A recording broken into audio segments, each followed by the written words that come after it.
Hello বন্ধুগণ, কি অবস্থা সবার? তো তোমাদের জন্য নিয়ে এলাম clash of clan town hall 12-র আজকের ভিডিও। তো এখন থেকে তোমাদের কাছে 12-র ভিডিওগুলো বেশি যাবে, কারণ তোমার ভাই তার টাউন হল 12 পর্যন্ত নিয়ে গেছে। তো আজকে থেকে আমরা 12-র ভিডিও বেশি দেবো। তো দেখতেই পাচ্ছ আমরা একটা এয়ার ডিভাইস ধ্বংস করেছি এবং আর একটা এয়ার ডিভাইস ধ্বংস করতেছি। তো চলো এভাবে মোট 3টা এয়ার ডিভাইস ধ্বংস করব। একই স্ট্র্যাটাজি টাউন হল 11-এ যেটা ব্যবহার করতাম টাউন হল 12-এও সেটাই ব্যবহার করব। তো দেখা যাক, চলো টাউন হল 12-এও কি এই অ্যাটাক স্ট্র্যাটেজি কাজ করে কিনা। তো দেখতেই পাচ্ছ আমরা 3টা লাইটিং এয়ার ডিফেন্স ধ্বংস করেছি 9টা লাইটিং স্পেল ব্যবহার করে এবং সকল ড্রাগন ডিপ্লয় করতেছি আগের মতোই।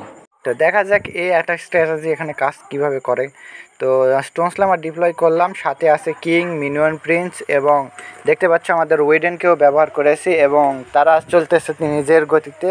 তো দেখা যাক কত দূর পর্যন্ত তারা এগিয়ে যেতে পারে। আর দেখতেই পাচ্ছ আমাদের স্টোন স্ল্যামারের কিন্তু অবস্থা খুবই নাজেহাল। তো সিঙ্গেল ইনফেন্ট আমাদের কিংয়ের উপর আক্রমণ 3কে ধরেছিল, যার কারণে আমাদের কিংয়ের একটু অবস্থা খারাপ এবং কিংয়ের অ্যাবিলিটিও ডাও চলে গেল এবং স্টোন স্ল্যামারের বর্তমানে অবস্থা খারাপ, কারণ আর একটা মাল্টি ইনফার্নো কিন্তু তাকে ধরেছে, মাল্টি ইনফার্নো ধরেছিল। তো সেখান থেকে বেলুন বের হয়েছে, আমরা বেলুনের উপর ক্লোন স্পেল এবং হিট স্পেল ব্যবহার করেছিলাম, যার ফলে কিন্তু আমাদের বেলুনগুলোর অনেকগুলো ক্লোন হয়েছিল এবং তারা কিন্তু ডিফেন্সের দিকে দৌড়াচ্ছে, দেখতেই পাচ্ছ।